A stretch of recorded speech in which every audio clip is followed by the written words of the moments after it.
Every year, I hope everybody had a chance to get in the Hall of Fame this weekend at the museum the last 4 days. It's the home of the greatest game, the greatest softball players in the world. Every year at our dinner, we present special awards and we induct a lot of softball players. This year, we felt this special award needed to be presented tonight on this field. It's called our Presidential Service Award. It's only been given out 3 times in the past. Usually it's a major corporation or somebody that's really made a significant impact on softball. The award tonight is to probably, I can't think of anybody any better that deserves this award.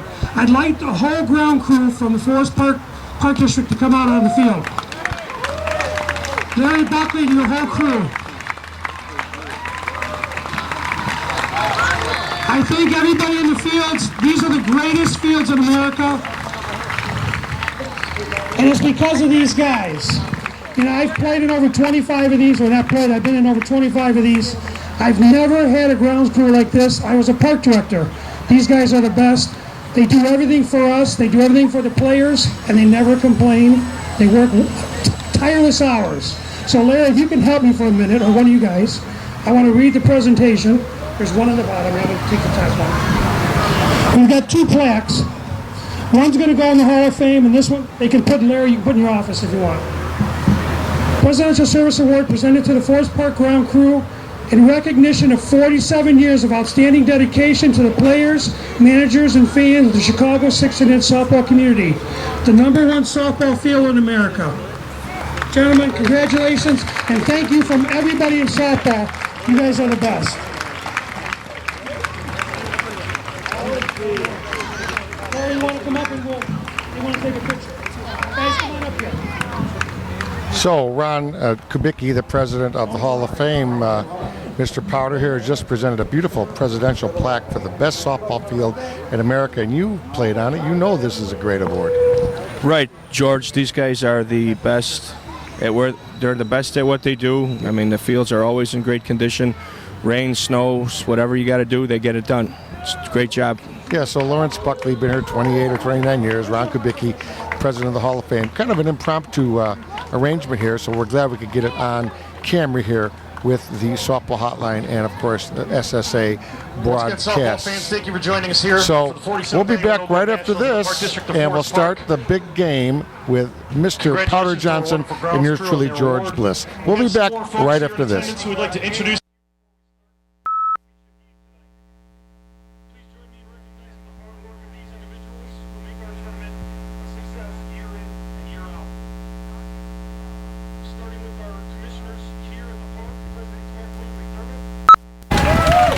we're back with some of the presentations of the people from Forest Park.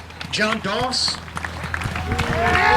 Eric Entler, Roy J. Sansoni, the Assistant Director of Staffs, Steve Thomas, Rachel Entler, Andrew Doss, Maria Vanesi, Emily Pikars, and Mary Rehor.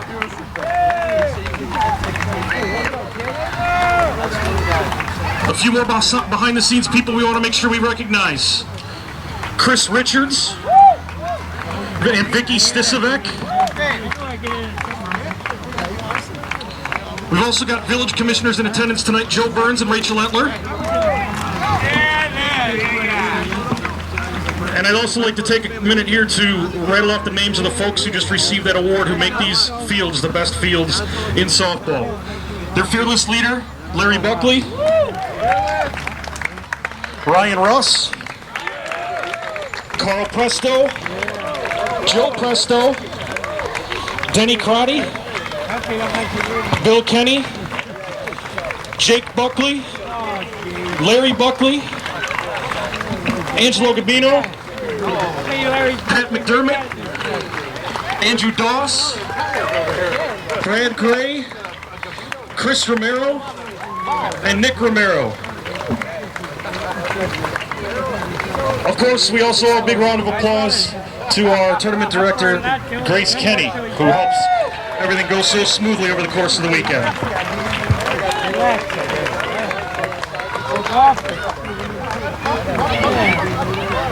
Often, every day when I'm retired. No, but I'm retired. I go about twice a year. Over the floor to go. All right, at this time, softball fans, ask you to please rise and remove your caps. Direct your attention to the American flag. The national anthem sung by Ryan Russ, who plays for the Rewind team. Ryan Russ, the national anthem. God bless America, land that I love. Stand beside her and guide her through the night with the light from above. From the mountains to the prairies to the oceans wide with foam. God bless America, my home, sweet home. God bless America, my home, sweet home. Ryan Russ, and now the national anthem. Beautiful rendition of God Bless America. Oh, say, can you see by the dawn's early light what so proudly we hailed at the twilight's last gleaming, whose broad stripes and bright stars through the perilous fight of the ramparts we watched were so gallantly streaming, and the rockets' red glare, the bombs bursting in air, gave proof through the night that our flag was still there. Oh, say, does that star-spangled banner yet wave o'er the land of the free and the home of the brave? Chris Johnson here, George Bliss, incredible. Ryan Russ, local young man, plays for Rewind, also works for the Park District. You can't sing any better than that. Not at all, George. That was a great rendition of the Star Spangled Banner. Now let's get on to some great softball here for the championship game. Right, so it's going to be OBI versus Signature. The coin toss and ground rules now. Oscar McClellan's going to be the home plate umpire. We're going to just go through the roster, and then we'll specify the lineups. So on Signature, on their roster, this great team, Brian Davis, Kevin Duff, Big Mark Holstein, Chris Garen, Vincey, Eric Nedzella, Stevie Messina, Robbie Grisano, Tommy Walsh, Josh Shizmansky, Mike Reese, Vince Crosston, Sal Malazzo, Chris Dagostino, Frank Giglio, Richie Kaz, Justin Kasich. The coaches, of course, an extra player this year would be Tommy Giordano. The coaches, of course, are Pat Caputo and Tonsi Sereshvets. Give us the OBI roster, please.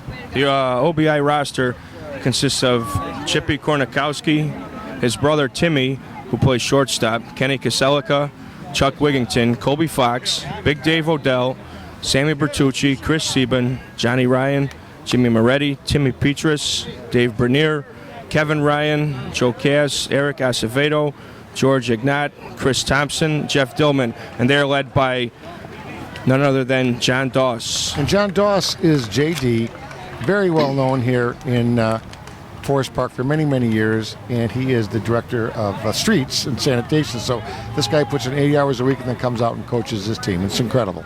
It is incredible. He finds time to do it. When I first started playing, he was around with the hype team, and he's been doing it since then.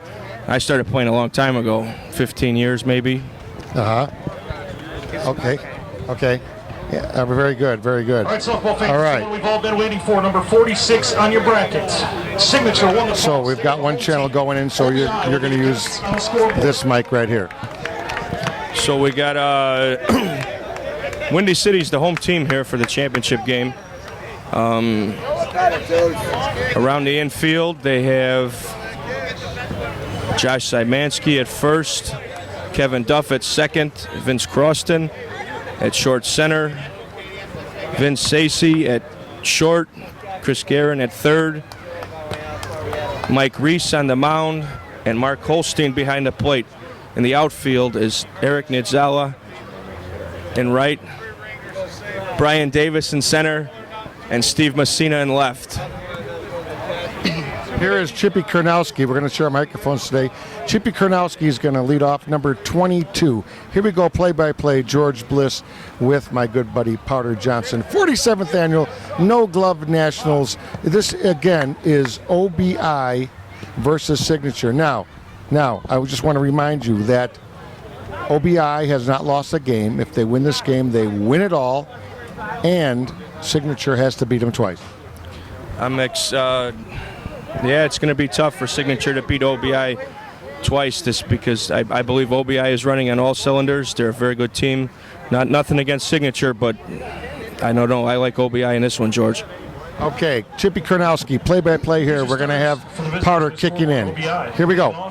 Brian Korankowski, followed by Tim Koronkowski, Ken Koselico, Chuck Wigginton, Colby Fox, Dave Odell, Sammy Bertucci, Chris Sieben, John Ryan, Jim Moretti, and Tim Petrus. So, same lineup that they've gone with most of the last 3-4 games. Brian Korankowski, Tim Koronkowski, and Kenny Koselico. 1, 2, 3. Chippy wears number 22.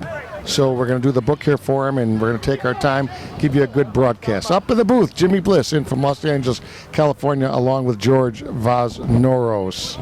Okay, here we go. First pitch by Reese. Swing and a chop hit to left field, and Chippy is on with the first swing of the game. So wow, right away Chippy comes out with the big hit. George, it's a good start for OBI. Let's see what Timmy does here. He's a good hitter. He's probably, I say what he would do is same ball as his brother, cut over the left fielder, infielder's head.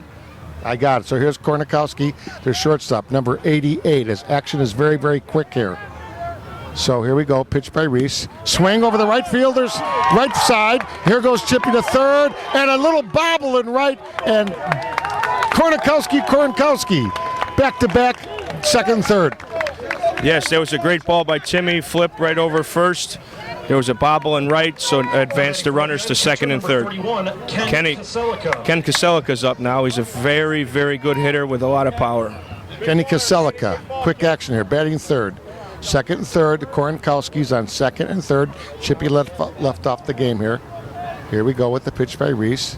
Swing and a line drive in the left center for the single. Here comes Chippy, and here comes his brother, Timmy. So a quick 2-0. Kenny with a nice double to left center. We got, it's going to be tough. Chuck Wigginton's another tough out. It's going to be a tough game if they keep Mike Reese in the game.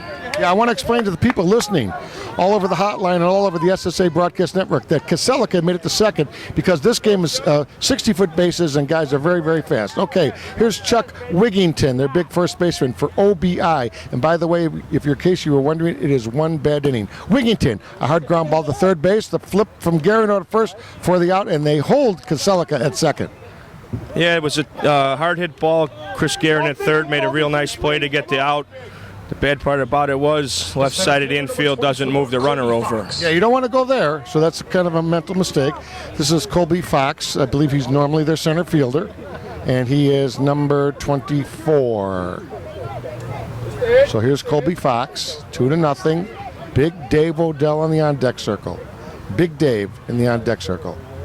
Here we go. Reese pitches to Fox. First pitch. It's outside. Oscar McClellan, Hall of Famer, at home plate today. Joe Monza down there at first base. We'll get the other umpires, Brian over at third base, and we'll get the second base ump in a second. This is Colby Fox. Strike one. Reese works very, very, very fast. Mike Reese, 33. There's a swing to straightaway center fielder, and Davis, no problem, very skilled outfielder, but he does move Koselico to third. Davis is not going to miss that ball ever. No, Brian Davis usually he doesn't miss too much in center field. Good ball by Colby Fox, but you know it was at Extra hitter number 23. good enough to move the runner. Give us a real quick quickie on Big Dave Odell. Dave Odell is a very strong hitter. He hit the ball anywhere he can, as far as he can. We'll see what he does here, George. Yep, he won the home run contest at Comiskey Park. I call it Comiskey still. U.S. Cellular last year, and we had a great time, and the White Sox gave him a nice little award for that. Big Dave Odell, he played football at Northern Illinois University, 2-0, man on third. That's Koselico. Big Dave with a swing and a shot. Oh, dropped quickly by Vincey. He throws it at the first, and he's safe. Vincey got a blast, caught it off his fingertips just for a second, had control, and then dropped it at his feet. Quickly got it over to first base, but just Big Dave, just by a hair, makes that. That's a big play right there, 3-0. Absolutely, George. Big Dave does move well for a guy of his size. Now batting Sammy Bertucci. Sammy Bertucci is another very good hitter. There's tough outs in each of these guys' lineups. Let's see who hits better. Bertucci, 37, second baseman. Sammy Bertucci. OBI, plain white jerseys, plain red in the front with the old White Sox symbol, OBI, one bad inning. Here we go. Reese pitching well. Some minor miscues here in the first inning. It is a 7-inning game in 16-inch no-glove softball. Davis out there in center field. You don't want to go near him. Let's see what they do. There's a strike. They move very, very quickly here on SSA broadcast. So hope you're enjoying this video presentation. Reese with a double fake and what they call the drag step. Swing and a ball to right center. Oh, it's down. And here comes Big Dave to third. So Big Davis was shaded to left, and that ball was right between them. That ball was in good ball to right center. Got Big Dave over to third. Now is Chris Sieben. Short center fielder number 7. He's a very good hitter, and he's going to be another tough out here. See what Reese does to try and get him out. Obviously, you have first and third, so you have a very, very strong short center in Vince Crosston. Anything near him, he's going to touch the force. But let's see what Sieben does here. Reese goes directly back. Big drag step with the single hesitation and the pitch.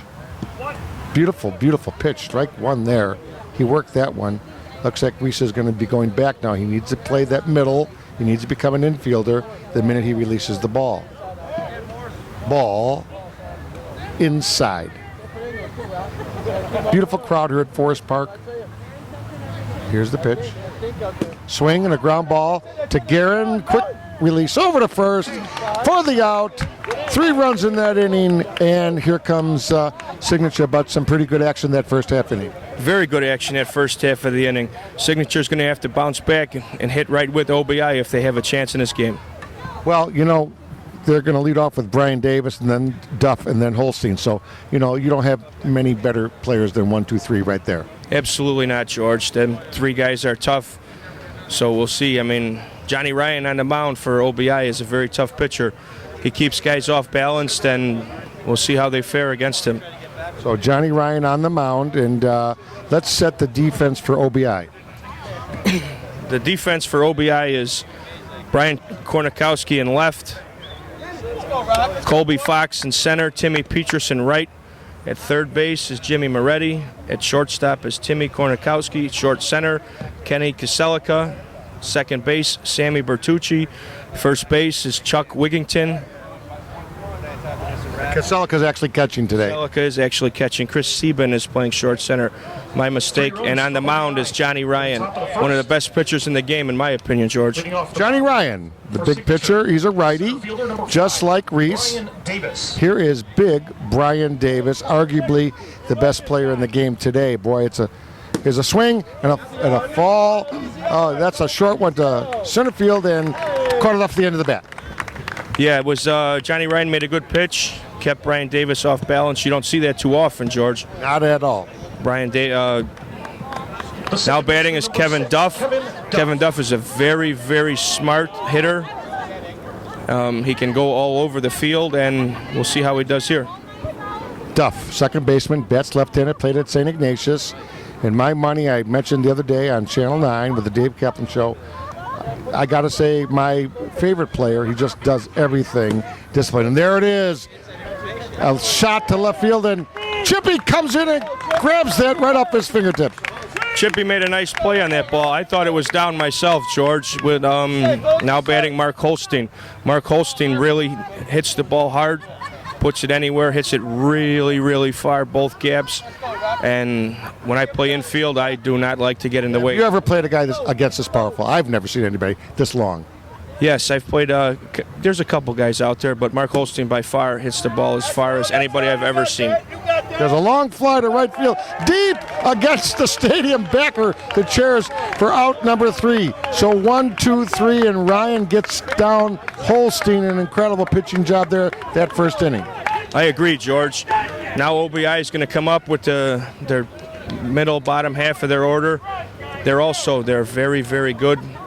Mike Reese has got to get tough and buckle down and try and get these guys out. You don't want to get in much of a bigger hole than 3 runs, George, because it's tough to come back. Chris Johnson, George Bliss, up in the booth, Jimmy Bliss, George Vernazzo, sorry, Georgie, and Ronnie Kubicki's around the booth here. And, of course, everybody up there in the booth with Mr. Larry Parikars and his staff. Of course, Grace Kenny doing an incredible job. So this is going to be a close one. It's 3-0. Now, again, I want to explain, this is a double elimination, 24-team invited tournament. This is their 47th year. If OBI wins this game, they win it straight out, powder, undefeated, and they got it all. Yes, they got it all, and we'll be. It's tough to go in undefeated. It's tough to go undefeated in this tournament. There's 24 really, really decent teams, and to go undefeated is a real good gesture in the tournament. Okay, we're going to cut the audio down just a little bit here. Ground ball to Stacey, and out number 1. So ground ball there to Stacey, their new shortstop, for the first out. This is Moretti, who played on the great Jinx teams for years.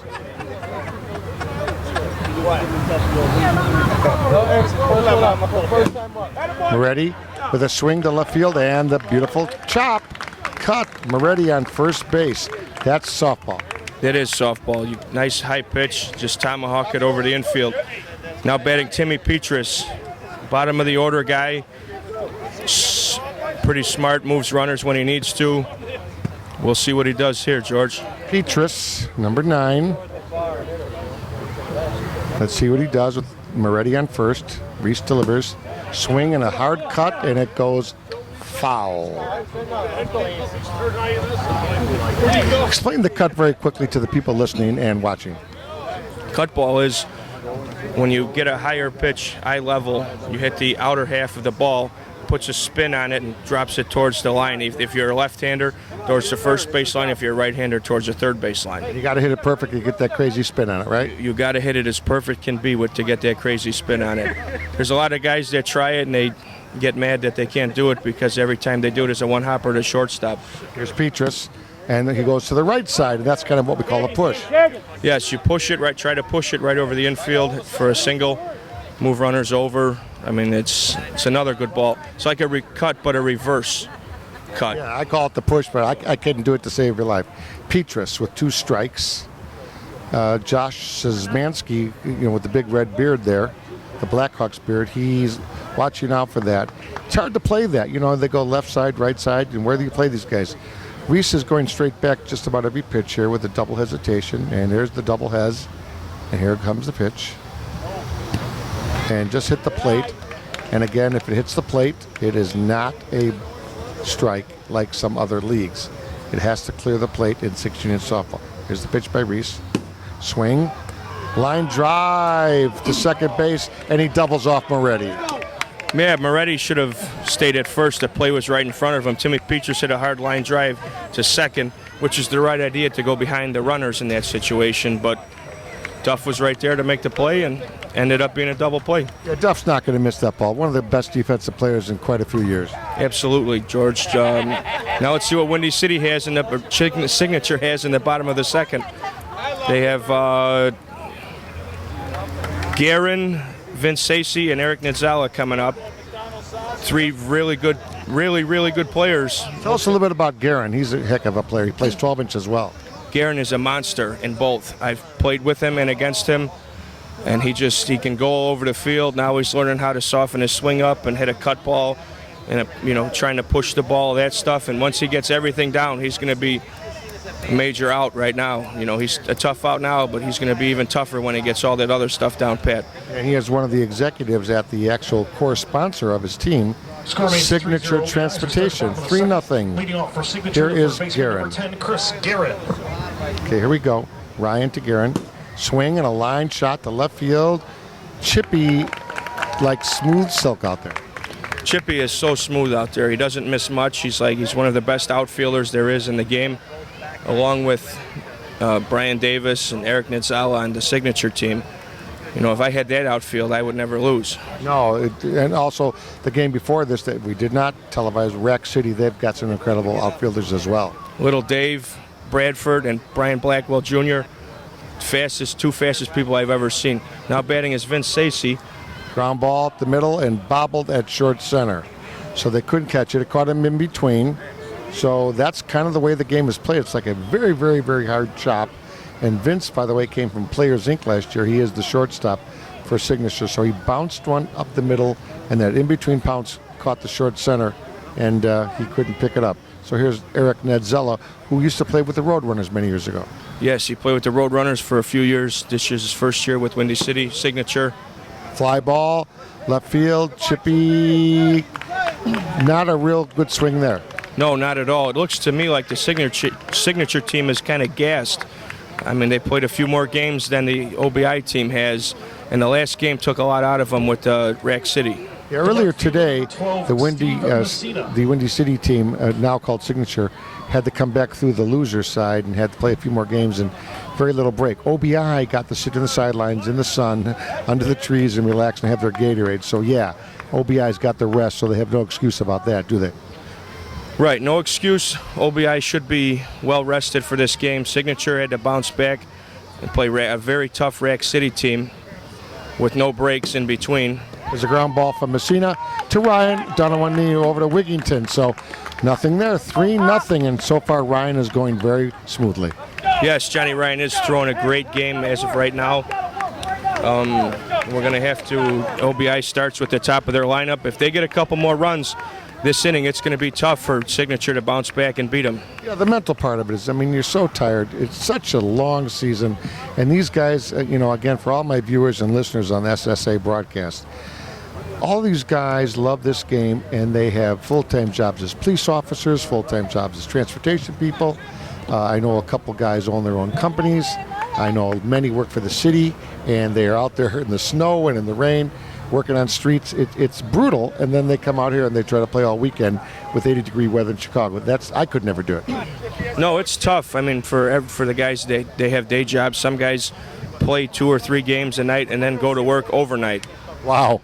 Yeah, sleep all day. I've done it myself. When I was on overnights, I would go out and play, hang out for a couple minutes at the park, and then I would go to work all night, sleep for a couple hours, and hang out again. Go back and do it again. Here's Chippy Korenkowski. He's the leadoff batter. He started the game, Chris, with a great single to get him going. Yes, absolutely. He is a very tough out. He's fast. He's good. He's got it all. Got the game down. By the way, several years ago he played for the Signature team, so there was a trade involved there, kind of Pat Caputo, etc. So there's Chippy again with a cut that didn't fool Stacey this time. They got it for the first out. Right. Stacey kind of cheated over. He saw the swing, cheated over to short left center. Now up is Timmy, Chippy's brother, wearing number 90. This is funny. Yesterday he was wearing 88 on the Saturday games, and he went to 90 because he said he grew 2 inches. Yeah, I seen him the other night wearing 88, and today's wearing 90. A lot of hot dogs, I guess. A lot of hot dogs. He's got great hair too. You know it. Got the tattoo on his elbow, and he also played for Signature several years ago at shortstop. So there's been some switching going on here. There's a fly ball to the left, and it's in for the single. And boy, the Korenkowski guys, and I want to say their name with full respect, have got the game down 1-2 with the cuts. Now they've had, 4 at bats between them, 3 hits, 3 guys on. So there you go, the 3-for-4 brother combination. Absolutely, they're both tough outs. When I played with Signature, it was known as when it was Windy City before we. I got real close with Timmy and Chippy, and they've been. Here's Koselico. Long fly to left field. It's down. Messina gathers it in, and they're going to throw to third. Here's the throw, and he is safe. So that kind of fooled them there. He pulled it down the line and chalked the left field line there. Yeah, usually Kenny's a right center hitter with a lot of power. Sometimes he'll trick you and go down the left field line, which is what he did. Which he just did. Yes, he did there. It was a great ball, stayed inside. Now Chuck Wigginton is up. He's another guy, very tough out, hit the ball wherever he wants. Another great first baseman. These teams, you've got Big Josh for Signature and Big Chuck for OBI playing first, and their hands are rock solid. So many good first basemen this year, so many. Israel Sanchez, just some great players. The toughest position to play in America, no glove softball, every player involved in. Absolutely. You mentioned a couple of the real good first basemen in softball, and Josh Szymanski is one of them. There's a long fly to left center field by Wigginton.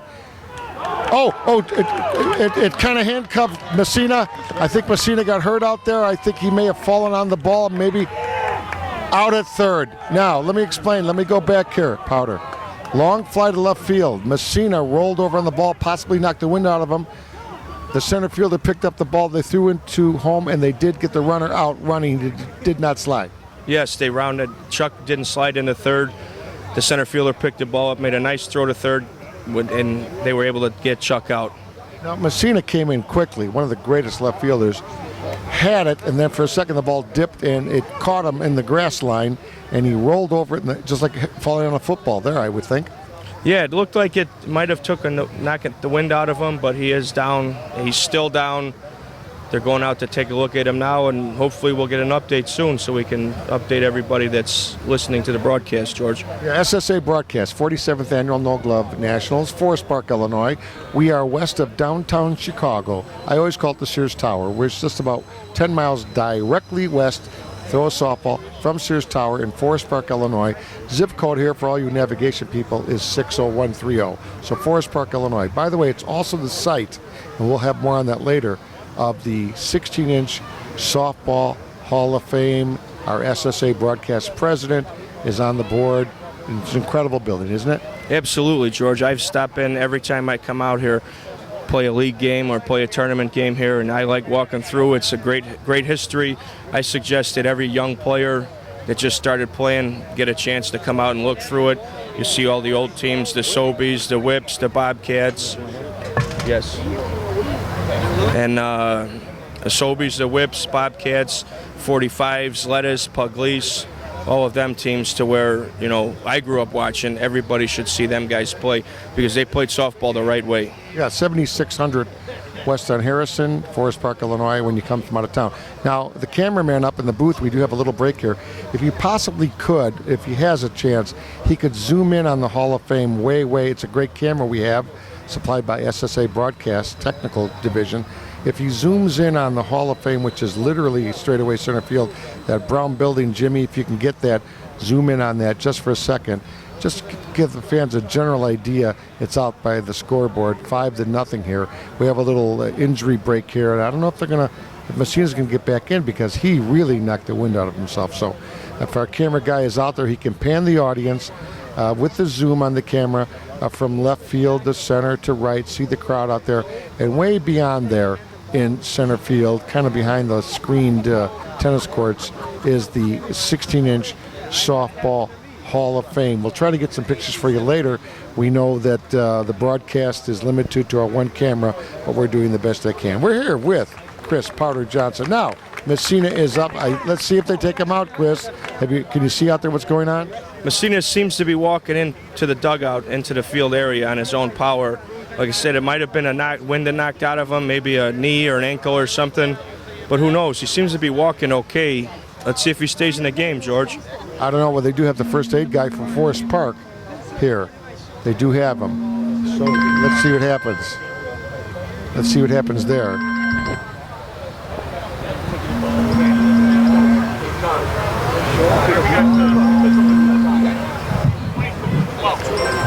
Messina coming in. He looks hurt. His head is down. He's with the paramedic from Forest Park. And Holstein behind home plate.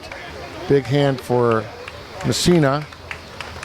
One of my favorite players. And he is an Elmwood Park police officer. So a lot on his mind today, I know. Okay, now they're going to make some changes. Who they got in left field there? Okay, Nedzella's in left. And what are they going to do here? In right field, we have who? It looks like to be Tommy Walsh in right field. Yeah, it is Tommy Walsh in right, so Nedzella. So basically, Walsh is in the game for Messina, basically. Right. Walsh took Messina's spot. Messina walked in holding his shoulder. So He must have really got hurt on that ball. yeah, he probably did something, jarred his shoulder loose. You know, he tried to make a great play on it to save a couple runs, maybe one, and he ended up dropping the ball. OBI got 2 more runs, and now it's going to be a tough hole to dig out. So it is Walsh. Walsh in right now. Dave is still in the middle, up at center field, and of course, Nedzella in left. Okay, here's Colby Fox. Back to live action, 5-0, third inning. OBI is the visiting team. This is only their 3rd time up. So they've got 5 runs. Long way to go here in 16-inch softball. Long way to go. 21 action outs, 7 innings. We're only in the 3rd, as I mentioned oftentimes. Anything can happen. Reese doing a very nice job, just, not getting all the breaks. There's a ground ball into right field for the hit, and Walsh picks it up and quickly gets it in. So Walsh has adapted quickly. Walsh has adapted. He has adapted quickly. He's a good player for being as young as he is. I believe he's 23. 23 years old. Wow. 3 years old. He wears number 22 on his jersey. Colby Fox had a nice ball through the hole between first and second. Now let's see what Big Dave does.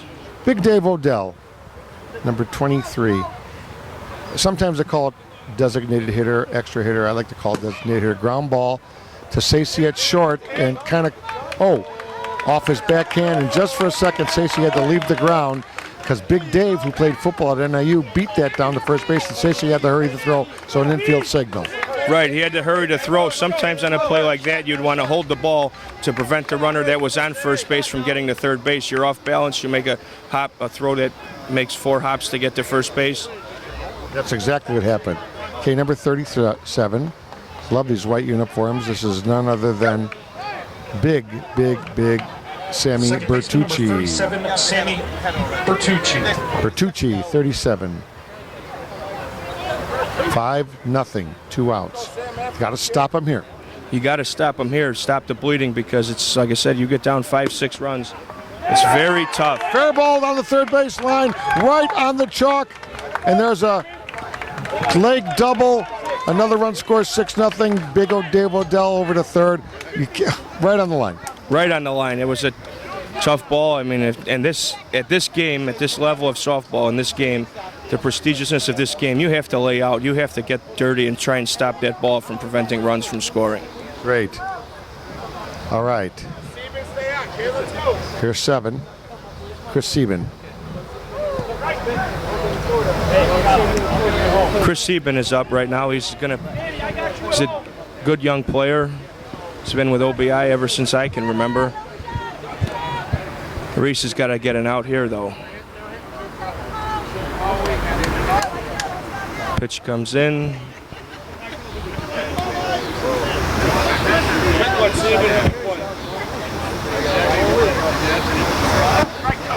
Two strikes on the batter, Chris Sieben. Reese steps back, drag step. One fake to the plate. Second fake. Now he has to release the ball, or it is a ball. Sieben drives the ball to left. Nedzella seems to be under it, makes a play. Inning over. 3 more runs for OBI in the bottom of the 3rd. Now going into the top of the 4th. Signature trail 6-0. We're here with Chris Powder Johnson, George Bliss from the Softball Hotline and the 16-inch Hall of Fame, sitting in today for my good friends at SSA Broadcast. What a happening that was as Messina rolled onto a ball that he caught at the grass line and rolled on it or hit it or jammed his shoulder, and he was out for about 30 seconds, and he's one of the best, so we hope that doesn't hurt Signature or he's not permanently injured. But basically, this is the last big tournament of the year until the SSA major tournament, which, by the way, this year is in Elgin, Illinois. This is my guy, Robbie Grisano. Tell us a little about their DH, Robbie. Robbie Grisano he's a good player, has a lot of power. He started with the Vision Rewind team with his cousin, Mickey Balestri, and he's a tough out, too. Line drive cut ball through the left side. Robbie's on first. Let's see what Vince Crosston has to do, number 2. Yeah, I mean, that was a perfect swing by Grisano, but Grisano's got to be up there in batting average this week. I don't have it in front of me, but he's got a lot of key hits. Here's Vince Crosston. They switched the later games. They had Garen playing short center, and now they moved him to 3rd. Now they brought in the great veteran, Crosston, number 2, and for my money, one of the best short centers in quite a while. He just doesn't make silly mistakes whatsoever, and very, very unselfish. I got to take this kid on my team anytime, Vince Crosston. Johnny Ryan working relatively quickly, not as fast as Reese, but he's ready to go in the game. 6-0, OBI, coached by Johnny Doss, hometown hero here, hometown favorite. Ryan with a super quick double hesitation, which kind of actually got me going there. Straight pitch, quick pitch, swing over Moretti's head to 3rd for the single, and Chippy comes in and just tosses it underhand like he's in the schoolyard. What a kid that guy is in left field. Chippy is a character. That was a great ball by Vince Crosston. He's a veteran. He's very good at that ball, that swing.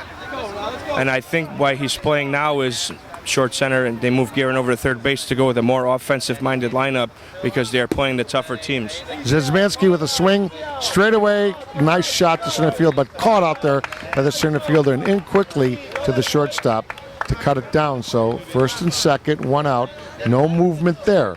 So a great play out there in center field by the OBI center fielder. Very nice. That's Colby Fox out there in center field. Yeah, he's a lefty. I noticed that throw coming in left-handed. Okay, here is a pinch hitter. Chris Dagostino. Chris Dagostino.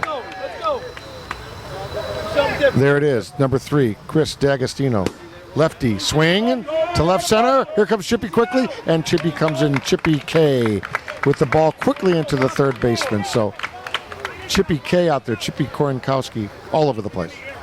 Yes, that's poor execution by the Signature team. They had 1st and 2nd with nobody out. Fly ball up the middle is not going to move the runner, and a fly ball to left center is not going to move the runner. Let's see how Davis does here. Yeah, he should have pulled it as hard as he could to right, perhaps, yeah. Okay, here's Brian Davis. Well, I don't know if D'Agostino's played a lot, but yeah, that was kind of a mental mistake. Here's Davis. He hit obviously for Reese, actually, the pitcher, for Reese. We have pinch hitting and re-enter in softball. It's a very, very good rule. I'll explain that in the next half inning. But let's focus now on Davis. Swing and a ground ball to 1st. Great catch by, who's that first baseman over there that made that play? That was incredible. Koselico. Kenny Koselico. Roll it through for us, Chris. Brian Davis hit a hard shot, 2-hopper in the hole between 1st and 2nd. Kenny Koselico comes off the bag, going to his right. A very nice play as Johnny Ryan was running to cover the base. He made a nice play to get the 3rd out of the inning. Kenny Koselico started the game behind the plate, but it appeared on that last inning when Steve Messina got hurt that Chuck Wigginton also got hurt. So now they moved Kenny Koselico to 1st base, where he made a very nice play. Now I believe OBI has a pinch hitter, Chris Thompson. I started playing with Chris Thompson. We're around the same age. grew up in the same neighborhood. You know, he's a very good player. Let's see what he does here, George.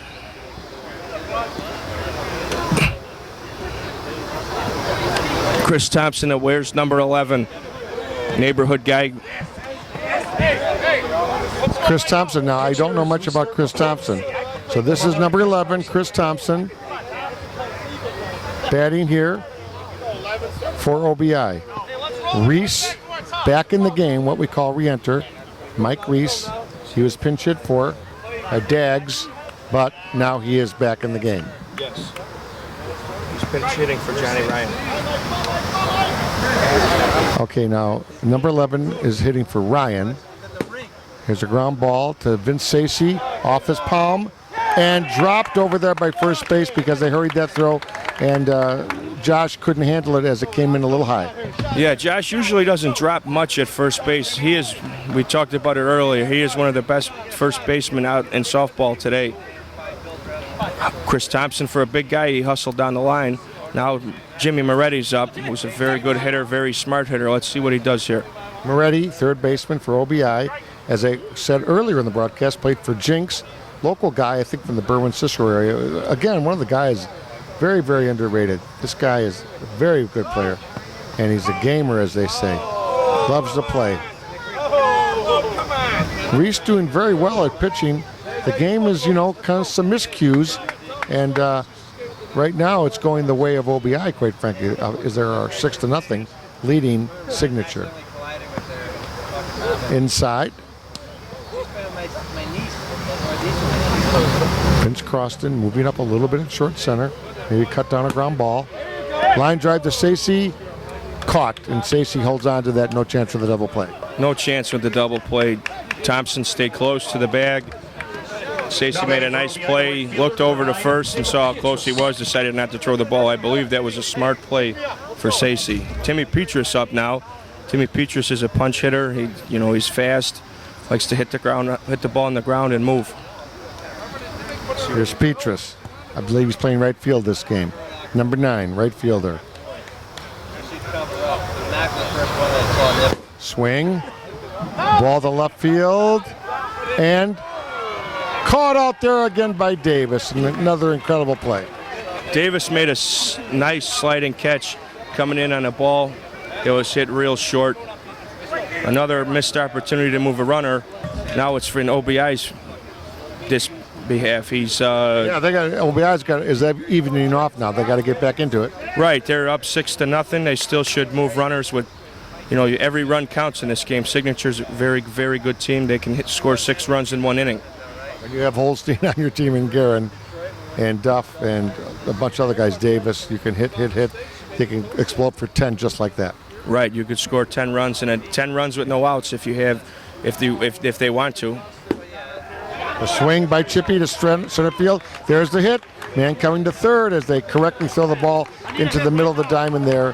So first and third, 2 outs.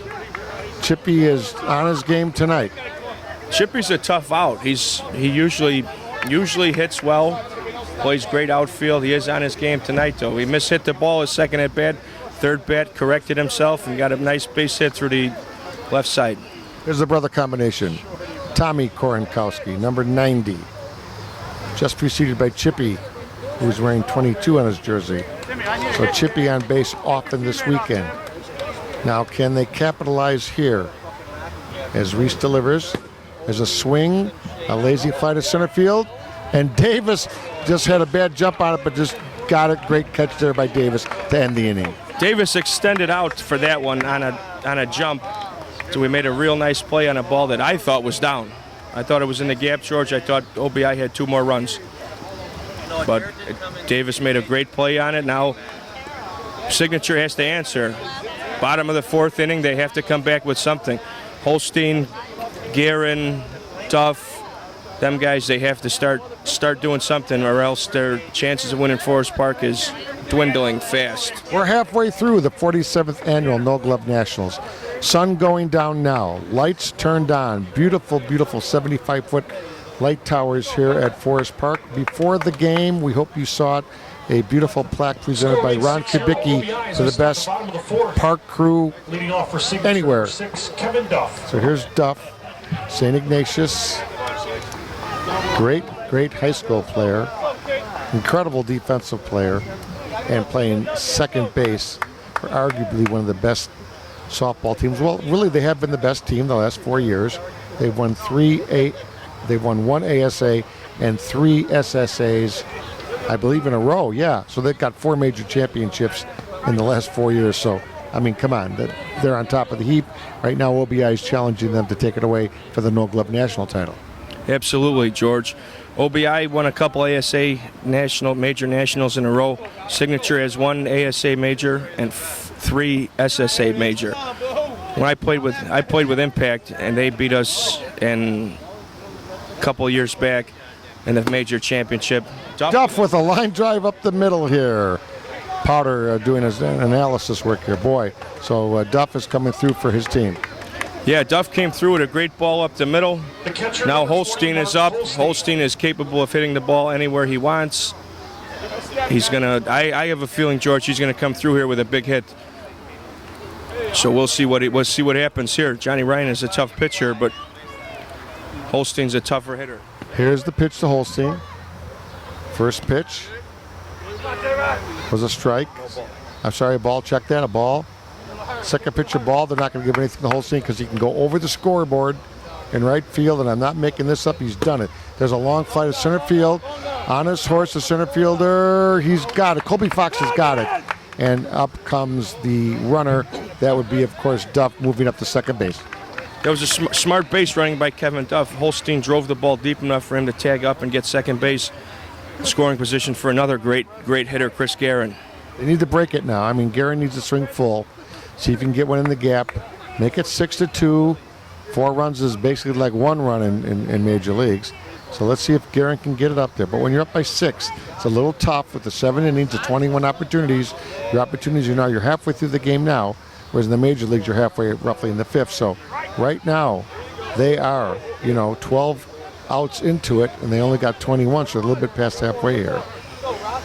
So I always look at it mathematically, the 21 opportunities in 16-inch. You got to make hay right away because the defense tightens up here in the 16-inch game when they know you're tightening up yourself. So here's Garen, 1-1 count. Johnny Ryan working quickly now, no hesitation. And I wasn't paying attention there. They walked Garen there. They walked, yes. That was full. That was actually full. And it's not that bad of walk first base open. What's your theory on that? Yeah, first base open. Garen's a tough hitter. Now you got first and second. Vince is up. Vince is a strong kid with a lot of power, either gap. I think he's going to do something here, maybe get 1 run in, second and third, maybe a double, single, who knows. I think he's going to come through, though, George. Here's the pitch to Stacey. Shot down the right field line, quickly over the right fielder. And a great catch there in right field. And here comes Duff getting over to third, but the right fielder there, that was Petrus, got over quickly. Timmy Petrus went towards the line, made a very nice play. Got the runner over to third. Now is Eric Nedzella, and he knows how to hit. For signature number 4, So Eric he's Nedzella. he's another great player. I played with him for years. He's in his late 20s, good player. He's usually comes through in situations like this. We need a hit here for a signature. They have not scored. They're blanked through 4 with 2 outs, first and third. A double here would score the 2, but to get shut out would be a tough one in the 4th inning. So Nedzella, Nedzella. Incredible defensive player. I saw him make a play in league ball the other night, league softball. Just, wow, just incredible. Sliding on his stomach in the right field line and catching a ball against the 45s in a key league game right here at the very same Forest Park. They have leagues here throughout the year as well, and this is the big tournament where people come from the various park districts, etc., from all over the 24 best 16-inch teams that you could ever find. Again, no glove. We can't accent enough. There's a shot by Nedzella. There it is. There's your first run. Here's Duff. Garen kind of caught between the bases, but he's okay. Garen gets to third. Eric Nedzella with the single. Nedzella came through with a big hit to get the first run across the board for Windy City for signature. Now they got first and third, 2 outs. Young Tommy Walsh is up. Tommy Walsh is a very fast Fast guy, not too much power. It's going to be a tough chance because Johnny Ryan is a great pitcher for such a young hitter. There's the first pitch. Walsh hitting much better every day. His father, one of the greatest players in history, who played way back, now lives in Las Vegas. His father, I played with him. There's a ball down the right field line. Caught out there in right field to end the inning. Timmy Petrus made a great play sliding into foul territory to make the play to end the inning for signature. Now, I think that might have taken the wind out of the sails. Let's see if OBI answers that one back plus a couple more to see. I think OBI may put them away here, George. Walsh, a great player, a beautiful swing. Can't hit it any better. Slices it down the right field line, and Petrus out of nowhere, circus catch. That was a great catch by Timmy Petrus. Timmy Petrus also played with the Jinx teams, and he played a lot of neighborhood ball in Bridgeport area, stuff like that. He's a good player. He's very underrated. Now up leading off for the OBI, Kenny Koselico, who's another good player. Used to play with Gio's Mudville team. Played with Signature as well when they were known as Windy City. Played with Jinx. He's been around a little bit. He's a good guy, good player. He took off for about a year, I think, and now he's back, so he couldn't get away from the game. He's so darn good at it. Kenny Koselico, number 31, 6'1", fifth inning, top 5. OBI in control so far, but again, I want to remind you, you're talking about Signature, who in 2 seconds can lay 10 on you with the powerful lineup that they have. The game's nowhere near over. Ground ball to third. Garen throws. Safe. Garen got caught backstepping a little bit there, got caught on his back foot. Yeah, Garen got caught backstepping on the play. Then the ball handcuffed him a little bit. He couldn't get enough on his throw to get Koselico out. 60-foot bases here, Powder. 60-foot bases. I mean, you still got to move well to get safe on an infield hit. Kenny did a good job of hustling there, but Garen got crossed up, and now Chuck Wigginton is up. Wigginton, number 17. Swing, ground ball to the right side, bobbled by Duff, and does go over to first base. And would you ever think that Duff would bobble that ball? No, I didn't. I figured Duff would have been an automatic double play for Kevin Duff to Vince Crosston and Josh Szymanski. Duff bobbled the ball, took a look where the runner was, noticed that Chuck, who was pulled up lame on his hamstring, so he can get the out at first. Colby Fox is a very smart hitter, another very fast young guy that could play well. Here we go, Colby Fox, lefty. Big Dave Odell right in front of us in the broadcast booth. Big Dave, one of my favorite players. Colby Fox, I'm gaining a lot of respect for this young guy. Boy, I tell you, OBI, Johnny Doss, the job he's done, because they did have a couple guys leave the team last year. You know, there's little political stuff. Here's a fly ball to center field. Davis, no problem, tagging up, and moving to third would be Koselico. So they bobbled the throw in, but Koselico did not turn his back. So if Kenny was looking, or the third base coach would have told him go, he might have made it. But he's playing low key there. No need maybe to throw yourself out of that inning. Right. Fly ball to center. Brian Davis did a good job getting it in for the second out. Big Dave Odell's up right now. Last time he beat out an infield hit.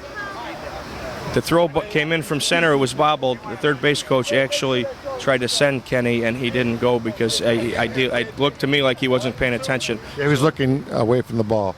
Here's Big Dave Odell. Swing, ground ball up the middle, right past Vince Crosston for the hit. So Kenny Koselico happy that he does score. Yes. Big Dave ripped the ball through the middle of the infield. Reese and Vince Crosston at short center. Now up Sammy Bertucci. Sammy Bertucci is another tough out in this OBI lineup. He's been around the game a long time, and I think he's going to do something here.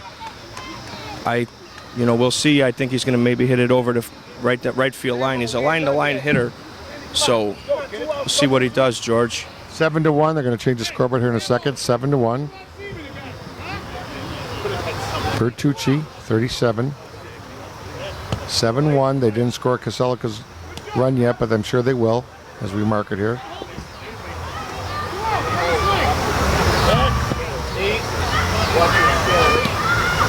Reese pitching well. Team behind him's made some costly errors, miscues. Couple just, safe calls by an inch or two. That's the difference in 16-inch. Bertucci, very slow in the box, takes his time on the swing, and very patient. And there's a strike right past the tip. Reese with the big drag back. Here's the pitch on double hesitation. High arc. Swing and a ball to right center field. And Tommy Walsh grabs it for the great play. Boy, Tommy Walsh comes in, plays great defensively for him. What else can you ask? Tommy Walsh made a nice play going into the gap in right center, save a run from being down 6 from being down 7 to down 6. Signature really has to come back and start hitting the ball, George, because they're running out of time here. They got 6 outs left, 9 outs left to come back from this 6-run deficit. 5, 6, and 7. That's not a lot. So they got a 6-run deficit. So, they tighten up a little bit, on the defense when they know that they have a little lead. They play a little deep in the outfield, and they stop those big balls. Yeah, if they tightening up on the defense helps, but softball's a hitter's game. You still got to hit the ball to win, George. Chris Powder Johnson, George Bliss, play-by-play team out here in the third base media box. Robbie Grisano, who's hit well all weekend. Robbie Grisano has hit well all weekend. I watched a couple of Signatures games when we weren't playing, and Robbie's been hitting the ball really, really well.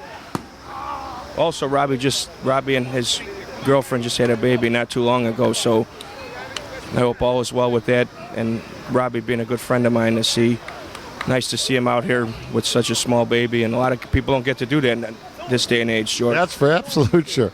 Robbie Grisano works for the railroads in the city of Chicago. He's become a good friend of mine, and at the A Nationals, probably will hang out in the broadcast booth as well. Yeah, probably. He'll be out there. He loves the game.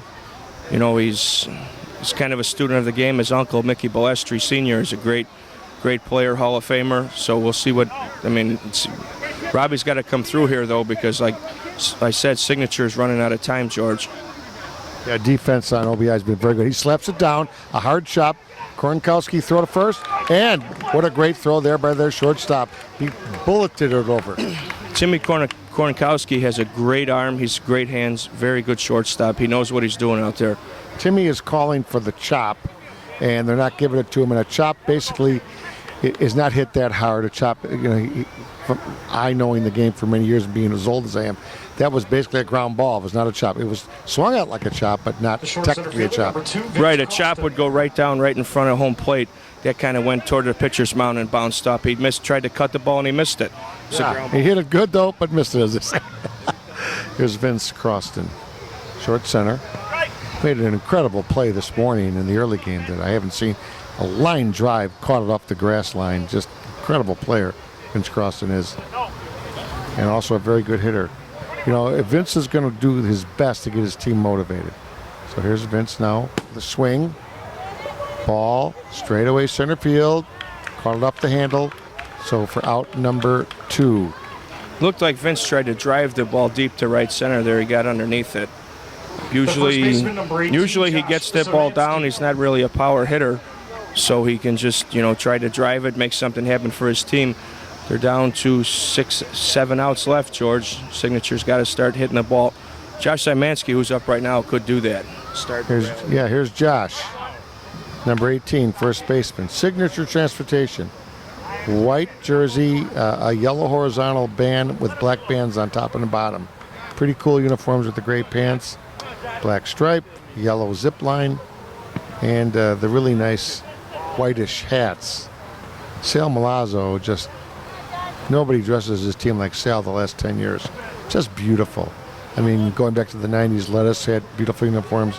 Then came along Sal Milazzo with awesome uniforms, and the image is key, and it works. Ground ball to the shortstop. Korenkowski for another out. 1, 2, 3, and OBI is rolling. Another 1, 2, 3 inning for Signature. OBI is rolling. Johnny Ryan is throwing great game. A great game. They're playing great defense for the pitcher. If they get a couple runs here, I'm going to have to say this game is just about over.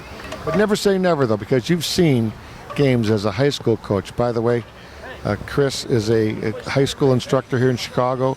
And for all you folks that love the internet like we all do, he is probably actually it is the #1 high school now in the state of Illinois. It's called Northside Prep. Give us 10 seconds on Northside. Northside College Prep is a academic-based school where they have athletics. We coach baseball and 16 and softball there for boys, and it's actually it's a good school for everybody. You know, I suggest you look into it, especially if on the northwest side and you want your kid to get a good education. It's not that old of a school. It's relatively young, 10, 12 years old, something like that. It's already surpassed most of the academic schools in the entire state. Yeah, it's 12, 13 years old now. I believe it opened in 2001, so 14 years. I've been coaching 16-inch there for 2 years, and my first year of coaching baseball was this past year. So we're looking to build a program up, so we can have something special for the kids in the next couple years. Absolutely. That's Chris Powder Johnson, a great coach and a guy that does a lot for the city. This is number 7 batting. This is Sieben. Sieben for OBI. Top half of 6. There's a ball to left center. Caught out there by Davis, and Sieben on his horse with a leg double. So, left center, the ball down quickly, but he's running out of the box. Yeah, Sieben hit a nice ball in the left center, hustled to second base for a double. Let's see what Johnny Ryan can do here. Hopefully, he's got to move the guys over because, he's a good right field hitter. He should be able to move the runner over here. Explain to the listeners why they can't bat for him again on the re-entry concept. If you bat for one, if you pinch hit for a guy, you're able to re-enter to go back to your original position. If you pinch hit again, the same guy in the same part of the order, that guy is out of the game. So you usually want to use a strong hitter to pinch hit for the pitcher or somebody who's a weaker hitter where you can re-enter your pitcher back in the game, because losing a pitcher like Johnny Ryan, especially in the 6th inning of the championship game at Forest Park, would really hurt you, because I believe OBI does not have another pitcher. Yeah, the re-entry rule is great. Okay, Johnny Ryan swings down the first baseline, purposely tries to push it, drops it onto the expressway here in Chicago, the 290. By the way, again, for people that listen and on the internet, it's just changed the world. Chicago is divided into the north, west, and south side. We're in the western suburbs, and we're on the expressway, the 290, the Interstate 290. So all you folks looking on Google Maps, as you see this beautiful video, we are 7500 west on Harrison in Forest Park, but we're really at the corner of Interstate 290 and Des Plaines Avenue. Okay, Johnny Ryan. Swing, ball to right center, and it's down for the hit. Here comes the runner, and he scores run number 8. Johnny Ryan actually is a very underrated hitter as a pitcher. He drove the ball, nice undercut swing, drove the ball to right center to score Sieben, who led off with a double. Now Jimmy Moretti's up, and he's another very smart hitter. And Jimmy Moretti also just opened up a bar in Chicago on 65th and Menard called We're going to Magoo's. Okay, there's Moretti off of Garen's hands for a force out. So Ryan kind of got stuck there. Explain that play for our listeners. Moretti hit a line drive, tried to cut the ball, mishit. The third baseman knocked it down as the guy on first had to stop in between, and he couldn't get to second base because, as you know, if you catch it on a line drive and you can't go back to the base, it is a double play. Now kind of stuck in the middle, as they say. Stuck in the middle. Now, okay, we got a pinch hitter here. We got 66. There's a pinch runner here, 33 pinch running. That's Jeff Dillman pinch running, and 66 is batting here. That's Dave Bernier. Dave Bernier is pinch hitting, and like George said, Jeff Dillman is running. I played for Jeff Dillman for years with the Lounge team. We won a national championship in 2010. We beat Barrage, who was also in this tournament. Jeff Dillman, he knows how to run teams. He takes care of his guys. That's why John Doss actually instilled him to help the OBI team out this year. Ground ball to shortstop, over to second, and over to first for the double play. Incredible. Sacy to Duff, to the big guy over there, Josh. Wow, what a play that was. That was a great play. They pinch hit Dave Bernier. Dave Bernier tried to drive the ball, mishit it, hit a one-hopper to short for a double play. You got to be smarter than that. Yeah, you can't hit it to your what they call the keystone player. Your shortstop is your extremely good player, what they call the skilled player. So that was not a good swing there. Right, that was not a good swing. You still got to. I mean, you're up 7 runs, 6th inning. You should try and get every run you can against the signature team because, like we stated before, they could score 12, 13 runs in 1 inning. So you got to move runners. You got to get runs when you can. Make all your defensive plays and don't let him get ahead of you because it's tough to come back when Signature's ahead of you. Okay, let's set it up here. Chris Powder Johnson, George Bliss, Jimmy Bliss up in the recording booth there, George Vernazos. My good friend Jerry Riles is here from the media world. The family is in. Everybody's here at Forest Park, led by the Pike Cars group. Everybody, Gracie Kenny, everybody's here. Buckley, the whole crew from Forest Park is here. Chris Dagostino. Here's Chris Dagostino now. 8-1. Bottom of home half of 6. Moretti throws. Oh, and he throws it over the head of the first baseman. Yes, he overthrew it to first, and he had to rush the throw because Dagostino is very, very fast. Did his nice slap ball to third, tried to beat it out, and he was successful. He made Moretti overthrow the first baseman at Ken Koselico. That's a pressure play, as we call it, right? Okay, here's Davis, Brian Davis. Now we got a guy in first, very fast, that legged one out, put the pressure on Moretti. And here is Davis. So Chrissy Daggs on at first, legged it out. Here's Davis, the great center fielder. His father was a great player in Broadview for years. And Ryan is taking his time now a little bit. Yes, Johnny Ryan went 3-0 to Davis. He took a pitch. He knows Davis is a tough out, so he's trying to work him a little bit to get the runner, and he throws ball 4 for the walk. Now this is not good. You don't want to put a guy on necessarily first and second, and up comes Duff with 2 guys on. A long one now would make it interesting. First and second, nobody out in the 6th. When Signature has their top of their lineup up with Davis, Duff, Holstein, Garen. Their top and middle is very, very tough. Here we go. Line drive to center field for the hit. Here comes Daggs. He's going to score run number 2. And Davis over to third, and the leg double. There's Duff with that incredible shot to left center, 8-2. Duff took a little bit off his swing there to drive the ball to left center. With the speedy Daggs on first base, it was a great ball to move the runners from. Daggs scored, Davis went to third, and Duff coasted in the second easily.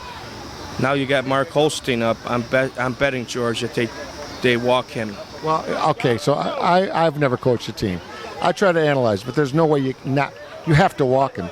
You have to, because first base is open. If he hits a home run now, 3-run home runs, 8-5. So you're actually sacrificing basically a base run here, just like into the thing, you know. And they're going to pitch to him. I'm just shocked.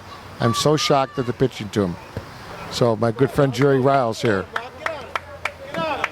just stopped by to say hello. 8-2, second and third, no out. The great hitter of today, Mark Holstein, very little argument about it, is up. This is crucial. There's a swing and a shot to left center field, and it's in the gap. Here comes 1 run, here comes 2, and Holstein with a double. Well, they're lucky they got the double because that could have gone over the fielder's head for a home run, inside the Parker home run. There is a line out here. What you want to explain, Chris, on the chair line out here? Absolutely, George. There's a line out in the outfield set. I believe it's at 265 feet. I've seen Mark Holstein. They get spectators all along the outside of the line. If you hit it over the line, it's supposed to be a home run. But Holstein drove that ball in the left center for a double. Scored 2 runs. Now Chris Garen cuts the ball, gets a double. Now it's 8-4 with nobody out in the bottom of the 6th. So Garen with the cut double. The big guy, Holstein, was careful there. He just quickly got over to third base, didn't try to score because he knows there's no out. So obviously the guy's played college baseball, and this is big Vincey. So this is a big at-bat for Sacy, their great shortstop. Let me reset it here. Second and third, no outs for Signature. There's a cut down the line, and it is foul. And Vince does that cut pretty well. Vince does that cut pretty well because he's such a powerful hitter that the outfielders tend to play back for him. So it frees himself up to cut the ball, and he worked on it a lot last year to make himself better. He was with Players Inc. last year. He was mainly known as a power hitter. Then he started to work on other things. Now he's more of a complete hitter, complete player, which is good. That's why Signature asked him to play. Ryan pitching to Sacy. Ground ball to the shortstop. He's going to concede. He throws the guy out. So Holstein does score. Great play there by Timmy Koronkowski at short. He looked Holstein but Holstein was in. He was running in quickly. So now it's 8-5 with 1 out, and Garen did stay at second.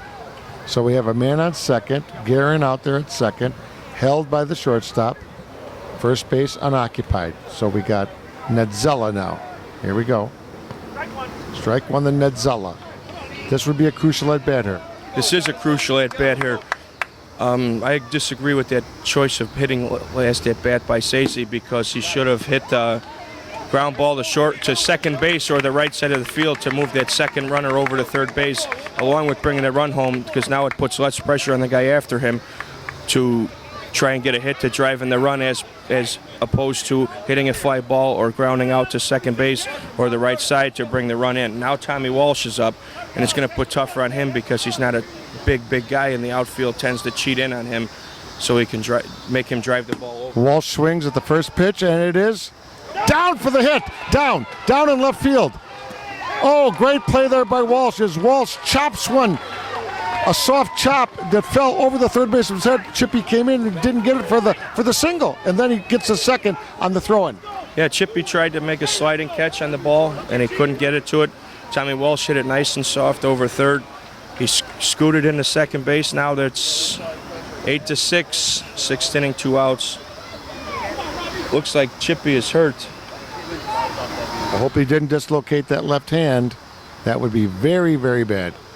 Oh boy, I think his brother's with them, and he's saying, my hand maybe, oh boy. Let's see if the paramedic comes out. We're not that close. The players are surrounding Chippy Korenkowski. By the way, his number is 22. Now let's reset that. Walsh, who had come in for the injured Messina, went to right field. He comes up the bat, hits the ball off the left edge of his bat, over the third baseman's head. Chippy is in tight. He comes in and doesn't get the out. It falls right on the grass there.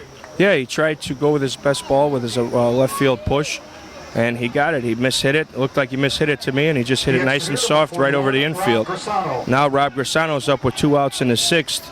8-6 ball game, George. Anything can happen. So what happened here is, after Holstein's big hit and a couple little tweeners, all of a sudden the game's 8-6, just like I predicted last inning. Not that I'm a genius at that, but it happens all the time with Signature. Yeah, it happens all the time with Signature because they're so solid through the lineup, 1 through 10, 1 through 9, depending on who's there that day. Grisano takes the first pitch. Wigginton now is behind the plate. Just to reset it, Koselico on first. Johnny Ryan, cool. He's relaxed. Walsh on second. Big lead off by Walsh. Because Walsh is going to score easily on any kind of a dink single here. Here's Grisano, who hits the very hard cut. Here's the swing. Fly ball, he missed it. Fly ball to the left. Here comes Chippy in, and he catches it for third out. So 8-6, and that was a damage inning there. That was a damage inning there. It was 8-1 going into the bottom of the 6th. Signature put up 5 runs, most of them with no outs. Their top of their order is very tough. They have Davis, Garen, Duff, Holstein, Vince. They got tough hitters all the way through their lineup, and you got to get outs. You can't make mistakes, and you got to make sure you get outs on them. You miss the ball, it's going to be tough because they're solid 1 through 10, 1 through 11 all the time. Okay, what's good here for OBI? 1-2 runs, Chris? 1 or 2 should be okay for OBI with their top up. It's top of the 7th, 8-6. They're up 2. 2 runs here would maybe seal it, but with Signature, anything can happen. Absolutely, but they're going to top of the order here. Chippy Korenkowski, Timmy Koronkowski, and then Kenny Koselico. So that was a 5-run there. 5-run. It was 8-1. Now it's 8-6. So again, that was the big inning there. The 6th inning for Signature with the big 5-banger. Okay, they made it to 8-6. Sal Milazzo comes in the game now. Yeah, Sal Milazzo came in the game for Mike Reese because they pinch hit for him twice, so he could not come back in the game to finish the game. Sal's approach is different. He throws a softer, higher ball. Line drive by Chippy to the third baseman, Garen. So out number 1. So Milazzo with a good first out. Milazzo made a great pitch there to get that first out of the inning. Keeping Chippy off the bases is a very, very good thing to have because he's not, anything. He can score in a single to short right field if he wanted to. Here's his brother, Timmy Koronkowski. Let's set it up for you. 8-6 in favor of OBI. 1 out. There's a tap to right field, and it's down. So great. Timmy Koronkowski doing a great game today. Timmy Koronkowski has been hitting all weekend. He's been he's a very good player. He can hit the ball mostly right field, left field, and now it's Ken Koselico, who's another strong player. Hits the ball hard. I'd see if he does anything smart and tries to move the runner, if he goes for the hit, gets first and third, second and third if he gets a double. Looks like they're having a pinch runner, though, for it's number 30 for Timmy Koronkowski. Timmy's not the fleetest of foot. Number 30 is Joe Cass. Like I said, Timmy's not the fleetest of foot, so this is a smart move by John Doss to get in a pinch runner. Basically a re-entry / pinch runner. Very, very good move. Very, very good move. Okay, here's Koselico. 8-6. 1 out. Powder Johnson, George Bliss. We're coming down to the last inning here. Let's see what happens here at the 47th annual. There's a shot down the right field line. Foul. Oh, he went down the right field line. He went down the right field line for a hit, and that was if he waits, goes a little bit earlier, that ball goes down, or aims, instead of aiming over the first baseline, he goes more towards the middle of the field or the first and second base down hole, and that ball goes to the line. I seen he had a good idea there. Let's see if he tries it again. Koselico comes back to the on-deck circle. He chats with Chuck Wigginton, who got hurt a little bit, and they moved him to catcher. So Wigginton chatting with Koselico to see maybe a little technique here. So here we go. Koselico, Malazzo pitches. That's deep, and the umpire, Oscar McClellan, shows it as so. Malazzo, the nice pitch. Line drive to Crosston. I told that Crosston, you can't get anything past him. This guy's a great short center. Great short center. Kenny Koselico tried to drive the ball hard through the infield. And he did. He drove it real hard through the infield, just right at Vince. Vince doesn't make too many errors. Very solid short center. Signature stocks themselves with solid players, be it bench guys, they're full-time players, part-time players, whatever they need. They make sure they're solid all the way around. That way they could fill anybody at any spot. Okay, Tonsi Saracevic called a quick timeout and just kind of set his outfield. And Sal also is telling him where to play. A little bit up the middle. This is Chuck Wigginton now, number 17. 2 outs. Top of 7, 8-6 OBI. There's a swing, ground ball to the shortstop. Throw over to first base. Ooh, almost high, but Szymanski makes a great catch. And here we go. This is it. It doesn't get any better to this. The bottom of the 7th inning, 8-6. Powder, what do you expect here? I expect, though, I don't know, George. It's too tough to tell. Signature's tough. They had a great bottom of the 6th inning. They shut down OBI in the top of the 7th. They look ready to come back and score 2 runs to at least tie the game up. If they score 3, they win this game. And guess what? They force what we call the if game. Signature must beat OBI twice. OBI holds on to win this. They are the 47th annual champs. Absolutely. If OBI holds on, they are the 47th annual Forest Park No Glove National Champs. If Signature scores 3, sorry, I keep calling them Windy City, but it's just force of habit. When you change your name, it's tough to you remember the old name and not the new name. But if Signature scores 3, Vince Crosston up, he can get the job done starting the inning. If they score 3, we go to the if game. And then we'll be right here on the secondary broadcast. Crosston, great defensive player. Swings. Crosston with the hit. Crosston comes through again. Crosston came through again with a great, what we call cut ball. Now Signature is going to use a pinch runner here for Crosston with Szymanski up. Let's see, Saracevic, the coach, comes in. Pat Caputo. Here comes number 11. The pinch runner would be Justin Kasich. So Signature substitution here for Vince Crosston, runner Justin Kasich, K-A-C-I-C, I believe, Kasich. All right, so here is Szymanski. Man on first. We'll stay together here, close to Powder on the play-by-play. Swing and a long fly. Left field out of play by Josh Szymanski. Josh Szymanski, South Side boy. 63rd in Harlem, approximately, for you folks looking at the map.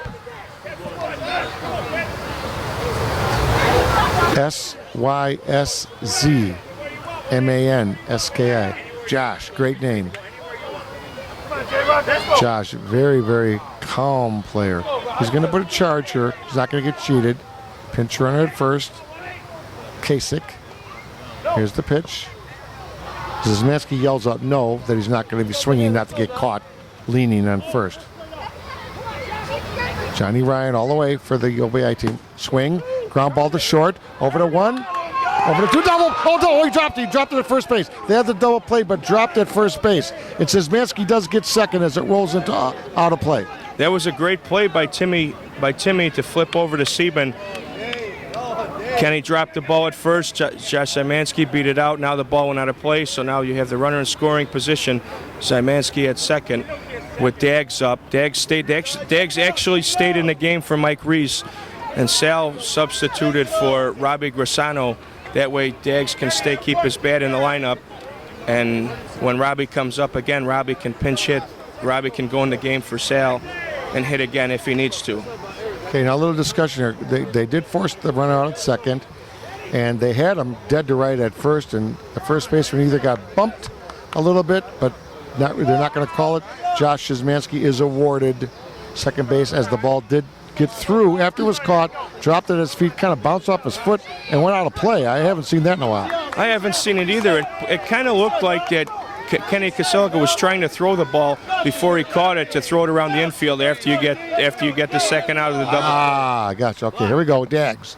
Dags batting, right? Dagostino. Yeah, new player. You know, these guys you know better than I do. That's why I got Powder in the booth today with me.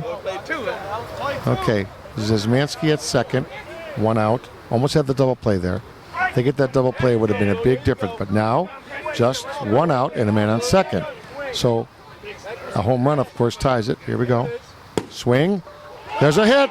There's a hit. Is Zizmansky going to score? No. They're going to hold him at third. They're going to hold him at third. They're going to be safe there. First and third. First and third. Josh played it good. He did not try to score and get thrown out there. Dags hit a nice ball through the left side of the infield with Zizmansky on second base. Tonchi Saresevich made a nice call to hold him there with the top of the lineup coming up with Davis and Duff and Holstein and Garen. These guys could ideally win the game for them. Yeah, I mean, right now, Davis, it wouldn't shock me. He can go long himself.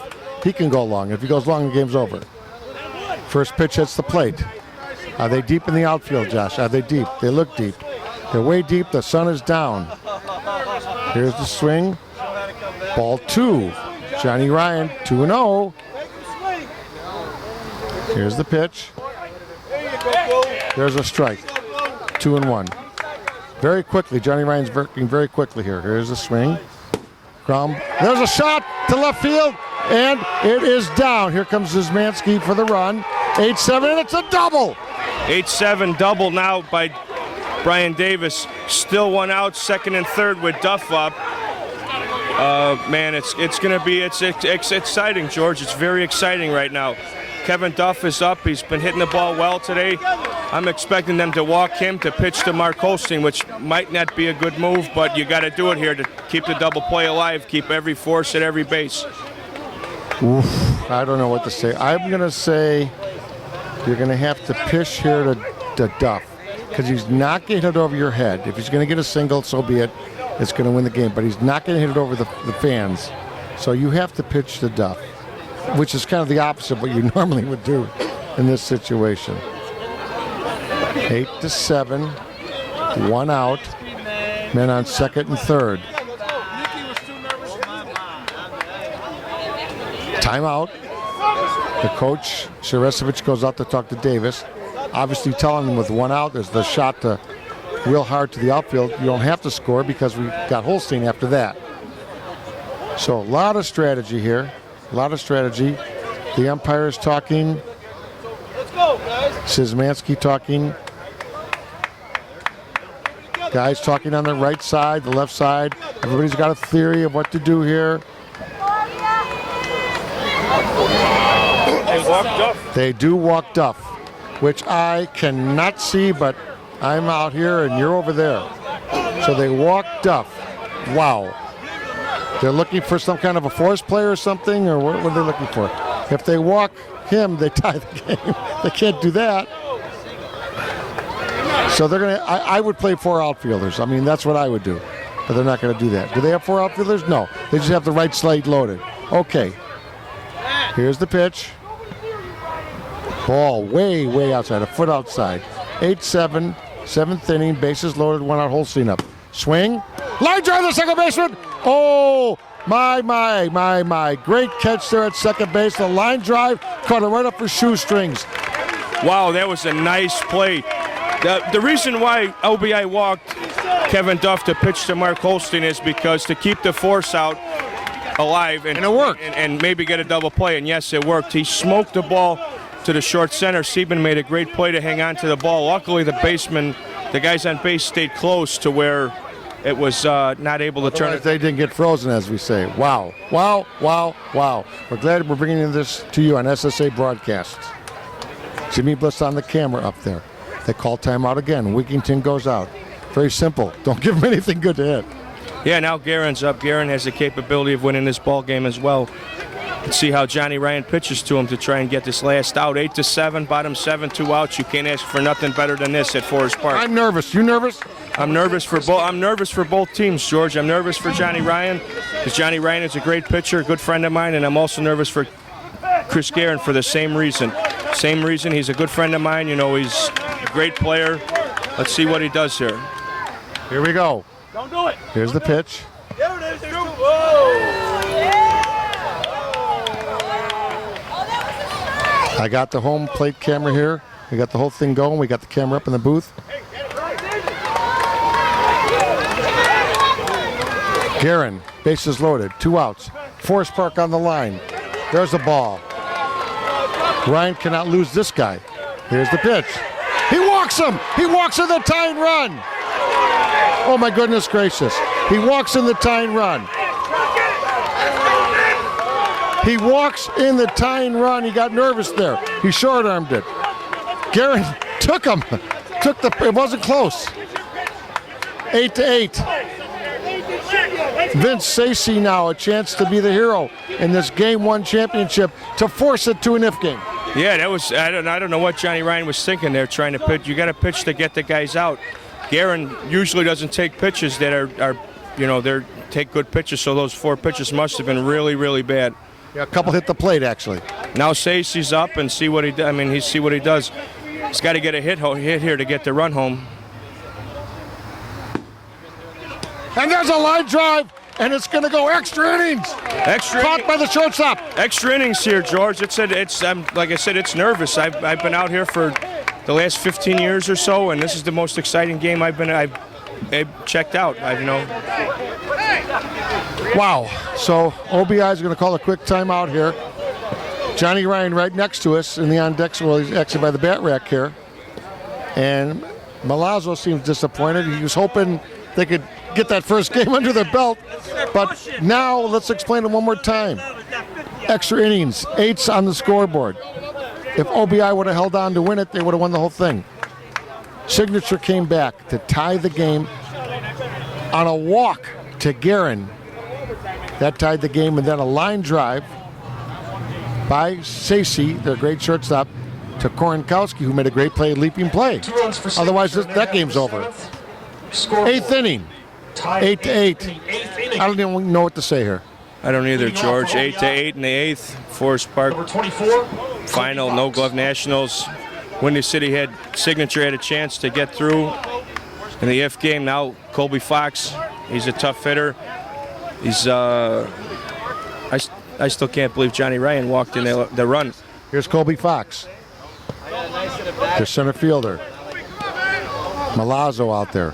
Now OBI can get a scratch run. There's a hit to right field by Fox. So Fox opens it up with a hit in the 8th inning. Fox starts the 8th inning with a great ball to right field. Brings up Dave Odell, he hits the ball hard, and he's got to come up with something here. I don't know how he's been hitting all weekend because I don't have the stats in front of me. He's been hitting the ball square. So if he takes the full swing now and puts it in the left center crowd, the crowd will go crazy. Absolutely, he hits it anywhere. He's got the OBI team is pumped up. They want to win this game. Signature's pumped up, especially after coming back, being down 7 runs in the 5th inning to score 5 and 6 runs. And Dave takes a soft swing to right field. Oh, and it falls between Tommy Walsh and Duff. It falls between. It's a, what do you call it? Had seeing eyes or something. Yeah, like a CNI single. The outfield was playing so far back. Big Dave missed. He tried to drive it deep to right center. He missed the ball, enabling Colby Fox to get to third base and himself to get to first, to bringing up Sammy Bertucci. Sammy Bertucci is a very, very smart hitter. He's an old Jinx guy. Used to play with the Gamecocks, a Crush guy. You know, he's been around the block too. Oh my goodness. Tommy Walsh couldn't get in. He was so deep. So it fell between them. Here's a ground ball to third. He's going to go home. And safe at first, and the run does score. So the minute that the third baseman got it, the runner at third was sprinting. That, of course, being Colby Fox. So they did get the scratch run there, 98. But again, why are they hitting it to the left side there? I have no idea. You know, it's almost like being selfish, George. You go for your hit. You go to sacrifice yourself for the team in this situation. First base. Of course, they got the force at second there, of course, on Big Dave. So if you hit a ground ball to second base, you can almost free up, get the runner moving on first. That way you don't get the double play. You're only selfed out at first. Then you have runner on second with one out and run in. Then you're up one with a guy in scoring position instead of a guy on first base. Here's Sieben. Swing and a lazy fly to left field, Nedzella. And he is going to try to go for first and second. He does make it. So the runner does make it to second base there. It was just deep enough, and Nedzella couldn't get it in quickly enough to their guy covering there. That would be Duff. And he slid in safe, but not by much. Not by much, George. You're right. Sammy made a nice play, smart play, tagging up to go to second base. Johnny Ryan line drive base hit last time, so let's see if he could do it again here. He's focused. He's got to make up for that walk, though, in the bottom of the seventh. Yeah, he walked in the tying run. He walked Garen. My goodness, he had walked. Sal misthrows it. By the way, you have a free pickoff throw there. Sal was trying to go to second or third. They were not quite sure, but he misthrew it. Now, thank God that's not a play technically. He has a free pickoff move. Okay, they're going to reset here. Guy on second. 9-8, 2 outs. This is their pitcher. 26. Ground ball to Sal. Bobbles it. Quickly gets it to first. He's out, but OBI scores the one scratch run. 9-8, Powder. Here we go. 9-8 in the eighth. OBI scratched one across here, and now Signature has to fight back again with their bottom middle of their order with Robbie Grisano, Eric Nedzella. You know, these guys can hit the ball, but there's a lot of pressure out there now. There's a lot of pressure. Bottom of the eighth, 9-8. It's Nedzella, Robbie Grisano, and Tommy Walsh, I believe. Two of them's got to come through with hits. If a guy gets a double, you got to move the runners here. You got to play smart softball, being down one in extra innings. Half of the eighth. Chris Powder Johnson, George Bliss. Leading off for gorgeous July night. Eric Nedzella. July 26th, to be exact, for history. 47th annual No Glove Nationals. 2015. Eric Nedzella, who moved to left field after the injury to Messina early in the game. Walsh went to right. So Nedzella, their left fielder now, is batting against Ryan. OBI 9, Signature 8. There's a fly ball to center field. Back to center, that'll be Colby Fox for number 1, Powder, number 1. One out. Johnny Ryan made a nice pitch on Nedzella to where Colby Fox can run it down in the gap. One out, Tommy Walsh hitting now. It's going to be tough for him. He's very young and inexperienced. A lot of pressure for this kid, but you know, he's fast. A lot of pressure for the kid. If they don't pick it clean, he's going to be on first no matter what. A lot of pressure. Tommy Walsh, okay. Koselico at first. Just to remind you on the right side. Johnny Ryan pitching with a quick pitch. There's a swing to left field. In comes Korenkowski. And he grabs that one. A great catch by Chippy. A great catch by Chippy in left field. Explain that to us, Powder. Tommy Walsh tried to hit the ball like he did last time. Little flare over the infield. Chippy Korenkowski cheated up and made a sliding catch. Any other guy, that's a hit. Any other guy, that's a hit. Right in front of the umpire, so the umpire could see if he dropped it or not, but he made it. That literally hit on the edge of the grass, the infield, outfield grass. That's how far in Chippy came. Yeah, Chippy came in and made a real nice sliding catch to quite possibly saved the game for OBI. Chippy Korenkowski, who was injured last half inning, had a minor dislocation, I think, or a jam of his finger or whatever, his elbow. Now he's out there and makes that incredible catch. I mean, literally on the infield, outfield edge grass there. And here is Grisano, the last shot. 9-8, nobody on. Chris Johnson, George Bliss, SSA Broadcasts. Johnny Ryan pitching well. There's the strike. Oscar McClellan calls the 1 strike. There's a swing and a fly ball to center field. Does OBI get it? Johnny Doss has his championship. JD has his championship as they mob. Oh, it's emotional. Johnny Doss has won it. The OBI team has upset one of the best teams in all of softball. They won the 47th annual No Glove Nationals 9-8 in 8 innings. My goodness gracious.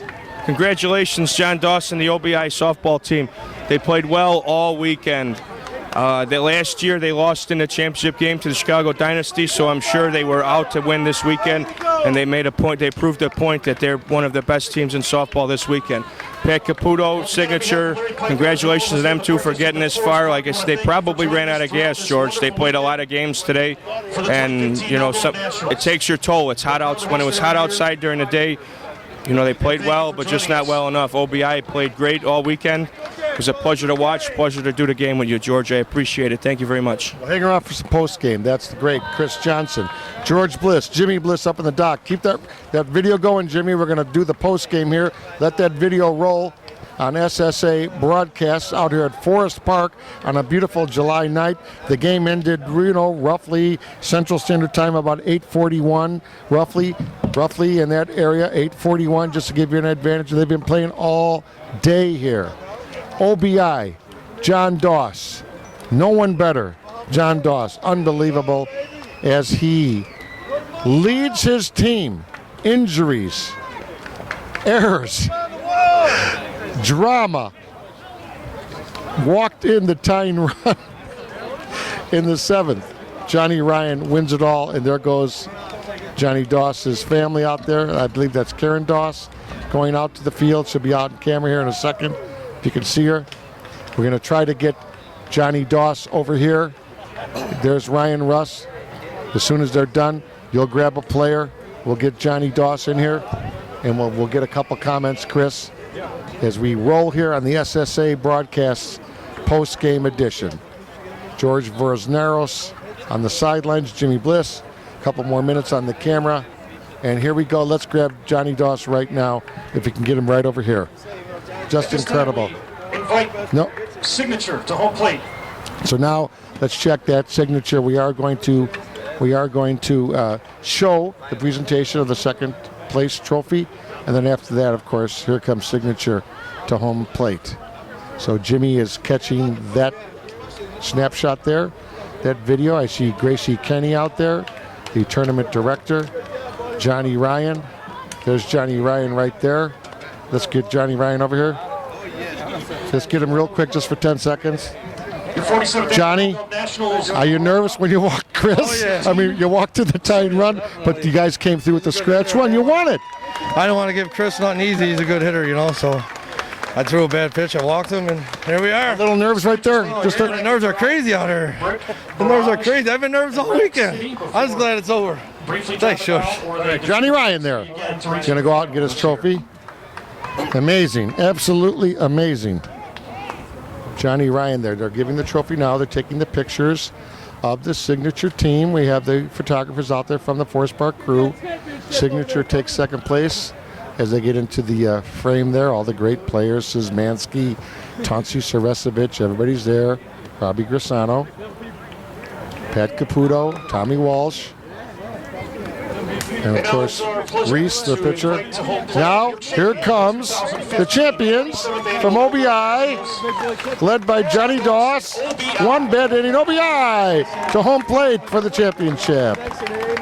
OBI. There they are.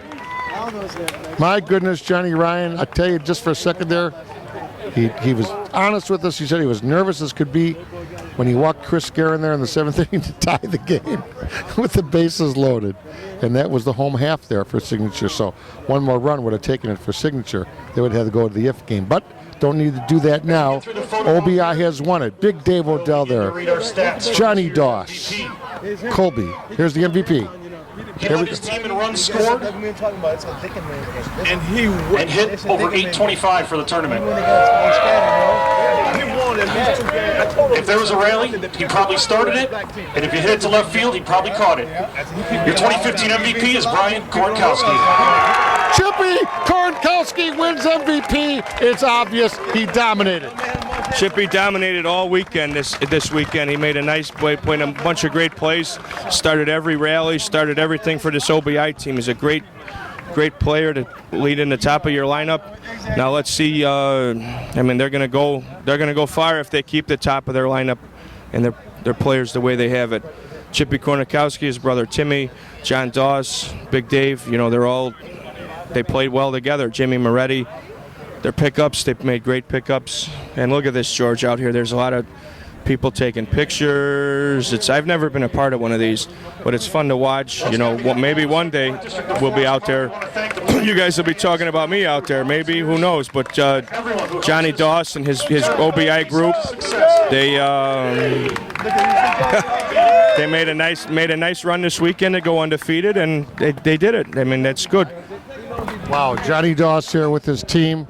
Johnny Moretti hugging him. All the people, and remember, Johnny Doss is a local Forest Park tradition. They're a legendary family in Forest Park, the Doss family, going back way generations. And JD, Streets and Sand guy, very respected. Probably could run for mayor right now and win in a landslide. Johnny Doss brings the OBI team home for the No Glove Nationals. Couldn't happen to a better guy. I see Johnny's wife over there hugging one of the players. I think that's Colby Fox. And Chuck Wigginton, Moretti taking pictures with their family, their kids, etc. We're going to try to get Johnny Doss over here. Powder's going to go grab him. And we're going to have Johnny Doss give a few comments to us here on the SSA broadcasts. We'll be done in about 3 or 4 minutes. We hope you enjoyed the videography by Jimmy Bliss in from Los Angeles, helped by George V. also. And they have the beautiful trophy here that they're taking a picture with. It's incredible. They're still taking pictures there. There's JD over there. Let's get him over here. And I know Johnny's just getting swamped by his fans, and why not? Johnny Doss, Kenny Koselico, big plays of hers, Big Dave Odell, Timmy Koronkowski, solid at shortstop, Chuck Wigginton, who got injured and came in to catch later, Colby Fox, Big Dave Odell, Sammy Bertucci, Chris Sieben, Johnny Ryan, Moretti. Oh my goodness, I mean, you know, the pinch runners, the guys that came in to run when they needed them, when there was injuries. It was really something here on the SSA broadcast. George V. here from the Mudville team while we're waiting for Johnny Doss. What do you think about that, nail biter? Well, I tell you, George, that first of all, it was a terrific effort by Signature just to get back into the game. And they looked a little off, a little tired, and they fought back. And, you know, I don't think there's anybody you'd rather have up there than Mark Holstein, but unfortunately, he just didn't get the ball in the air. So. Well, Ryan did a pretty good job pitching, right, with some, some quick pitches, etc. Well, I thought John Ryan did a real good job. I think with Signature's lineup, if you can hold him to 7 or 8 runs, you're really pitching very well. And you know, the nice thing is he had a real good weekend pitching the ball, and you know, he walked in that 1 run, but you know, like good teams do, they picked him up and they found a way to come back and to scratch one out and win the game. So, you know, you got to tip your hat. I don't think people realize they lost one of the best players in softball in Alex Smith before the tournament when he tore some tendons. And Alex is usually a guy hitting third in your lineup, and he plays center field. But Colby Fox went out there, had a terrific weekend. You know, the MVP, Brian Korenkowski, was terrific and left. Just unbelievable. Unbelievable. So, you know what, but you come out here and anything can happen at any time in this event. And it just goes to show you how great this particular tournament is. Yeah, we're going to try to get Powder to get Johnny Doss in here, and with George Vernazos. Yeah, they're taking pictures still. Well, everybody's swamping him. Everybody's swamping him. Here's our shortstop real quick. Come on over here, Timmy.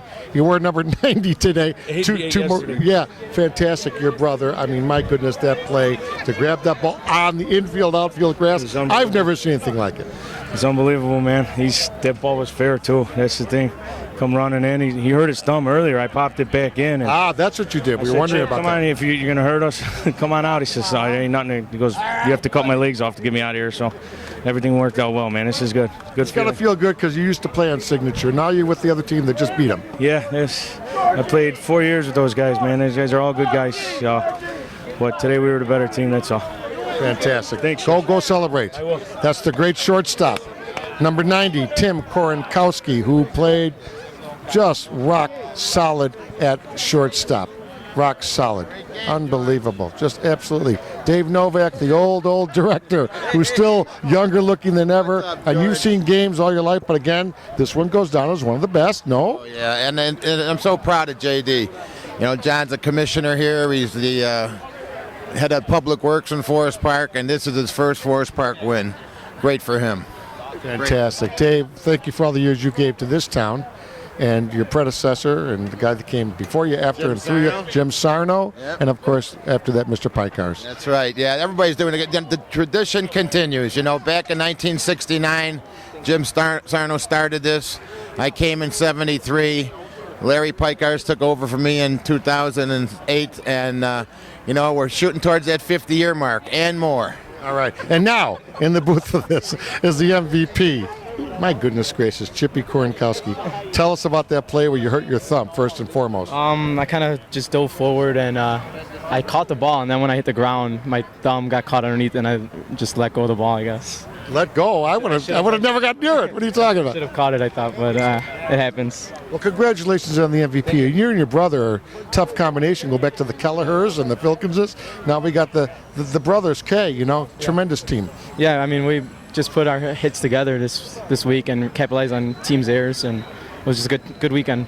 What happened when Johnny Ryan walked Garen? Were you nervous? He walked in the tying run, or was he a little stiff at that point? I mean, everything worked out good because I was choking Garen in left, hoping he didn't go up top, but everything worked out great. So this is your first MVP, of course, at this level. This is an incredible honor, 47th annual No Glove Nationals, with the Filkinses and the Mark Forgettos and the Mastaris and guys like that. You're in that league now.